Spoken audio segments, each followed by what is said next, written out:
Guys, welcome back to my channel কাকুলির রান্নাঘরে সবাইকে স্বাগত। আজকে দেখো তো এইগুলো চিনতে পারো কি না, কি পাতা, কি গাছ এটা বলো। এই গাছটা বলতে পারলে তাহলে বুঝবো যে না তোমরা সবাই সব কিছু জানো। আমি আজকে তোমাদের সামনে রান্না করে দেখাবো। তার জন্য একটা আলু নিয়েছি, দুটো পটল নিয়েছি। এগুলো সুন্দর করে কেটে ধুয়ে রান্না করব, শরীরের পক্ষে দারুণ উপকারী। তাহলে দেখতে থাকো, চলো কেটে ফেলি।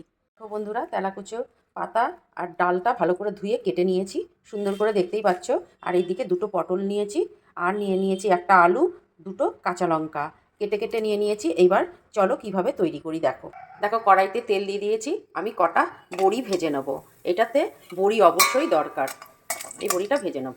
দেখো, বড়িগুলো ভাজা হয়ে গেছে, আমি এগুলো তুলে ফেলব। এই তেলের মধ্যে আমি কিছুটা কালো জিরে দিয়ে দেবো, আর দেবো দুটো কাঁচা লঙ্কা।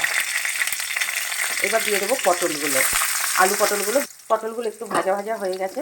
এবার আমি আলুগুলো দিয়ে দেবো, দিয়ে দুটোই সুন্দর করে নুন হলুদ দিয়ে ভাজা ভাজা করে নেব, নাড়াচাড়া করে ভাজা ভাজা করে নেব। এখানে আন্দাজ মতো নুন দেবো, যতটা লাগবে ততটাই নুন দেবো। হলুদ দিয়ে দিলাম, হলুদ। বন্ধুরা, এই রকম রেসিপি আর তেলাকুচো পাতার আশা রাখছি তোমরা কোনো দিনই খাওনি। এটা শরীরের পক্ষে, মাথার পক্ষে ভীষণ উপকারী। একবার এইভাবে তৈরি করে খেয়ে দেখো, যেমন স্বাদের হবে আমি গ্যারান্টি দিচ্ছি। তোমরা এটা তৈরি করে খেলে, একবার খেলে দ্বিতীয়বার আবার খেতে ইচ্ছে হবে। তাহলে চলো দেখতে থাকো কিভাবে করছি। দেখো বন্ধুরা, আমার ভাজা ভাজা হয়ে গেছে। এইবার এর মধ্যে আমি তেলাকুচো শাক আর ডালটা দিয়ে দেবো, দিয়ে সুন্দর করে ভাজা ভাজা করে নেব। এর মধ্যে কোনো মশলা লাগে না, শুধু এইভাবেই করে খুব সুন্দর করে এটাকে ভাজতে হবে। একদম মাখা মাখা তরকারি তৈরি হবে। দেখো বন্ধুরা, আমার ভাজা ভাজা হয়ে গেছে কিন্তু। এইবার আমি এর মধ্যে সামান্য পরিমাণে জল দেবো, যাতে এগুলো সেদ্ধ হওয়ার জন্য। বেশি সেদ্ধ হওয়ার দরকার নেই, এখানে সেদ্ধ হয়ে গেছে। অল্প জল দিয়ে সিমে দিয়ে ঢাকা দিয়ে রেখে দেবো। তারপরে দেখবে যে আমি কিভাবে আর একটু কিছু দেওয়ার আছে সেইগুলো আমি দেব। দেখো কত সুন্দর মাখা মাখা একটা তরকারি হয়ে গেছে। আর এর মধ্যে দেব একটু স্বাদ বাড়ানোর জন্য মিষ্টিটা দিতেই হবে একটু, না হলে ভালো লাগবে না। দিয়ে একটু নাড়াচাড়া করে নেব।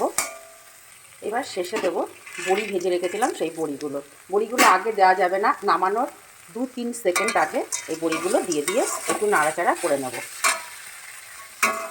দেখো কত সুন্দর একটা আমি রেসিপি দেখালাম। অবশ্যই এইভাবে একবার করে দেখো, ভয় পেও না যে ই বাবা তেলাকুচু ডাল খাবো, পাতা খাবো না, একদমই না। এটা একবার করে দেখো, শরীরের পক্ষে ভীষণ উপকারী। আর ভালো লাগলে বন্ধুরা একটা লাইক, একটা কমেন্ট করে দেবে। আর আমার তো ইউটিউব চ্যানেল আছে, ওই চ্যানেলে একটা সাবস্ক্রাইব করে দেবে। তাহলে চলি, টাটা, দেখা হবে নেক্সট ভিডিওতে। কত সুন্দর হয়েছে তেলাকুচো পাতার তরকারি। কেমন লাগলো অবশ্যই জানাবে, কমেন্ট করবে, লাইক করবে।